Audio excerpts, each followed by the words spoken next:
Hello, Patriots. My name is Robert Patrick Lewis. I'm one of the co-founding members of First Amendment Praetorian, a group of military, law enforcement, and intelligence community veterans who provide pro bono intelligence security services for patriotic and religious events, and whistleblowers, and a lot of other things.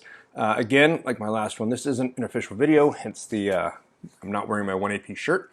But as the chairman of that great organization, it's my job to talk about the great patriotic men and women in our group any chance I get. But I saw something last night, maybe it was this morning, that made me start thinking, and I thought it would be a good opportunity to kind of get other people's brain housing groups moving and start thinking about some things that maybe go contrary to what they're being told or what they think about what's going on in the world today. So to move into that, I'd like to start by talking about paradigms.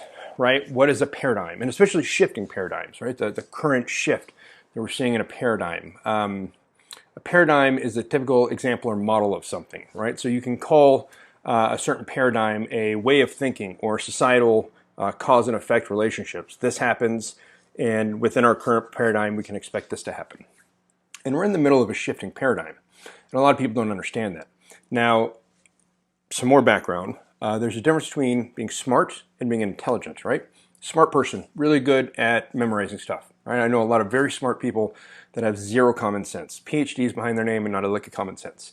An intelligent person can understand what they've learned, what they've memorized, and take in new information and shift to adjust whatever they're doing to that new information. So doing my MBA classes, we read case study after case study about CEOs who were very smart people, but they were not intelligent. They could not shift their companies to emerging paradigms, right? So great example of this is Blockbuster Video being taken over by Netflix because they had the opportunity to buy Netflix, but they didn't see it coming. They didn't believe the internet would be a thing. Paul Krugman, there's a great comment of his from a few years ago that was coming out where he just didn't think the internet was going to be a big thing. Apple, right? When Steve Jobs started Apple, then his board fired him, put a new guy in charge who'd been like a Pepsi executive or something. Then the guy just drove Apple into the ground because he didn't understand the shifting paradigm of people moving from, really only big computers at universities and things to everyone having a computer and then everyone having a laptop and of course now everyone having an iPhone. That guy couldn't shift to that paradigm. Steve Jobs saw the shifting paradigm way down the road, and of course some could say that he is the one that shifted the paradigm. But there's examples of this all around the world, everywhere you see, right? And we're in the middle of a major paradigm shift right now. And that is the move to America first, or populism, or people starting to understand that this globalism thing may be great because it gets you, a 10-cent cheaper t-shirt or PVC pipe or something, but it's worse for the people of every country, except for the very small group, the oligarchs, who make a ton of money on all this stuff. And when you start to see how the sausage is made, you understand that people that say they're on both sides of the aisle, really, they care more about their own interest and their own money than anything else. So what is this shifting paradigm that we're in right now, and what is it that made me start thinking about this to the point that I wanted to record a video and spend a couple minutes getting you guys to think about it? I saw a thing, again, last night, maybe this morning, about Tim Tebow merchandise, right? So now Tim Tebow, the famous, he did some reality shows and stuff, but he was a professional football player. I think he tried baseball a little bit. Very kind of famous for his belief. He's a very strong Christian, and he's very open, outward about that. And some people really support that, and obviously other people really didn't. He's been out of the NFL for a little while now. I don't know how long because I don't watch football anymore. But he just got let back in, I guess, and his merchandise is flying off the shelf. Right? They can't keep Tim Tebow jerseys and stuff like that even on the shelves because it's so popular. And if you pay attention, this is something we've seen time and time again. So again, paradigm setting up. It's a paradigm. This cause and effect continuously happening within this current moment and thinking within our society. So Tebow, very strong Christian who professes his belief, even before kneeling to say you didn't like this country was a big thing, he was kneeling to show his faith in God. And people got real mad about that. But now, he's back in the NFL, and his merchandise is flying off the shelf. If you remember the movie The Passion of the Christ, made by Mel Gibson, basically made on a shoestring budget in terms of like Hollywood big budget stuff, made a ton of money, right? There's the other one, The Unplanned, the movie about abortion, that Google banned its ads, and Facebook kicked them off Facebook, and all social media banned them. Yet and the major movie theater chains wouldn't host it, but every movie theater chain that did had continuously sold out seats, and they would sell out immediately. Because the people that believe in that kind of stuff really believe in it, right? And this is kind of a microcosm of the greater macrocosm of our country. And it's something that we're seeing time and time again, right? So Coca-Cola had their big Be Less White campaign. The CEO came out right after that campaign launched when they started getting some backlash, and he said, I'm paraphrasing, but something to the effect of, who cares what if rednecks stop drinking Coke, we'll do just fine. But within weeks, they had to completely backtrack that whole thing. They had to walk back their thing where they were saying they wouldn't hire any firms. They had to walk it all back. Because it's this get woke, go broke part of our current paradigm that falls in with all these other parts of kind of populism, America first, and this fact that globalism is not the best thing. That honestly, our culture, the United States of America, has deposed more despots and mass murderers around the world than any other country in the history of the world. We typically give more to charity than any other country by far in the world every year.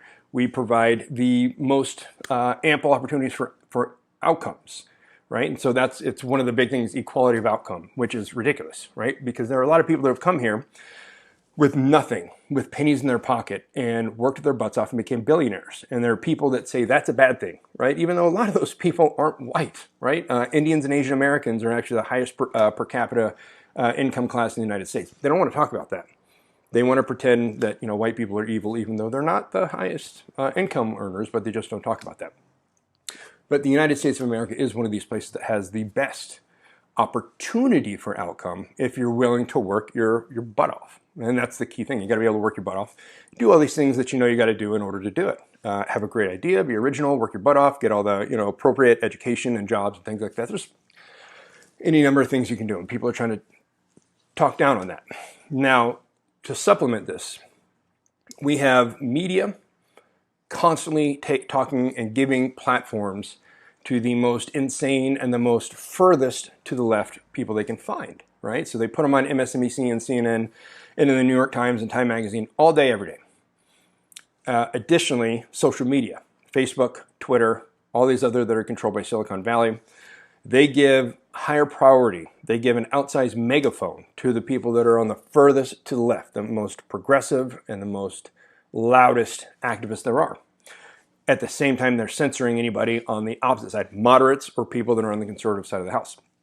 Both of these things are using behavioral economics to try to make you believe that they are in the majority, that there are more of these extremely violent, radical, activist, progressive left than there are on the right, right? And again, that also kind of ties in line with what we're seeing in terms of the 2020 election, is that they're trying to make us believe that the majority of people that are on this side of the house voted for the person who is currently in the White House.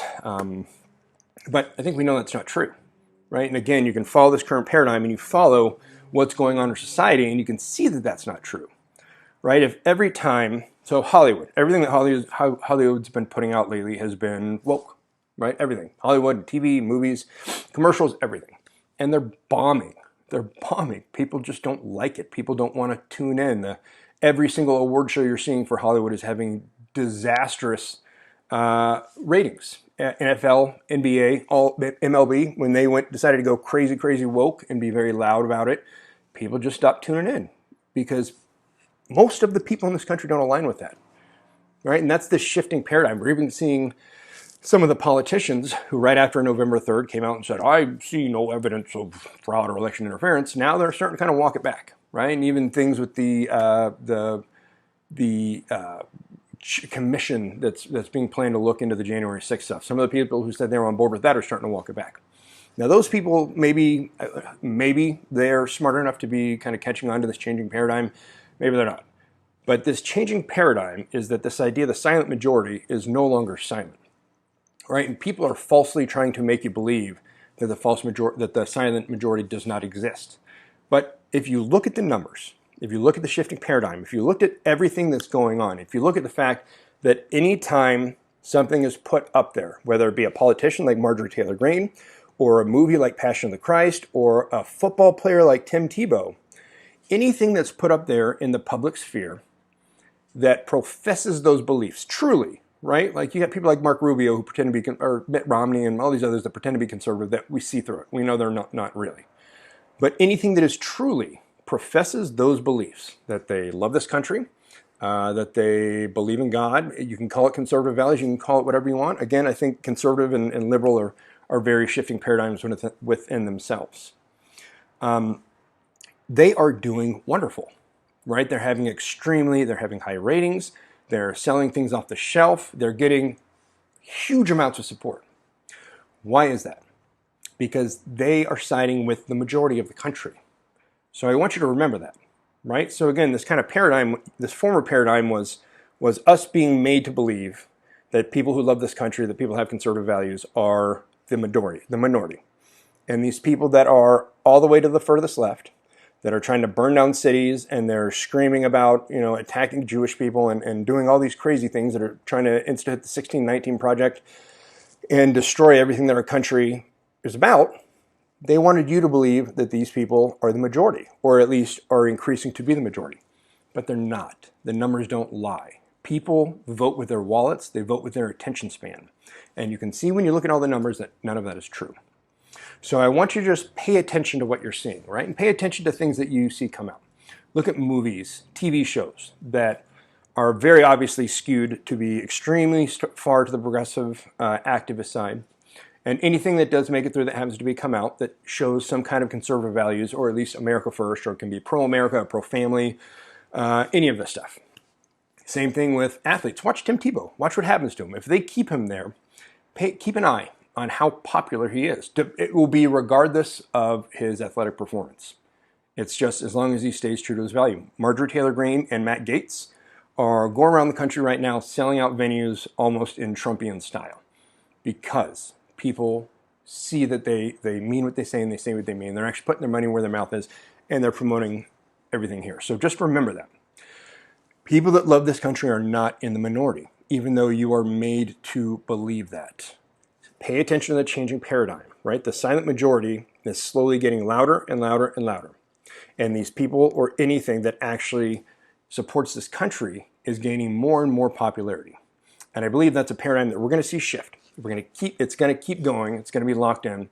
And there are other people who, just like Blockbuster Video, refuse to fall in line with that paradigm, and they're going to get left behind, and they're going to, Blockbuster Video, I think, still has one that they keep up somewhere in the country that I read about, but they're basically gone. Circuit City, right? All these other companies, businesses, people that refuse to shift with the changing paradigm, they get left behind.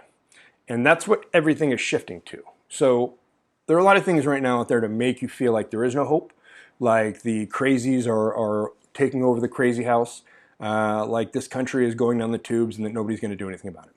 But pay attention to what's actually going on, right? Anything that actually does support our country, support the people of our country, and this idea that you can work hard and succeed, and that you should put our own country first before gender studies programs in Pakistan, right? Or just all this other crazy stuff that they want to give trillions of dollars to. Pay attention. Joe Biden is not at 60% popularity, right? And don't take my word for it. Any one of these polls that comes out, look into the crosstabs and data. Look for the data for yourself, right? They typically are polling 75% people that are extremely far left, and then maybe 10% Republicans and 10% moderates, right? That's just, they're juicing the numbers because they have to, because they don't want you to understand what's really going on. And that's that the silent majority is waking up. We're becoming more vocal. We're voting with our wallets. We're voting with our attention spans. We're growing and growing and growing. People are kicking these Marxist school boards out all across the country.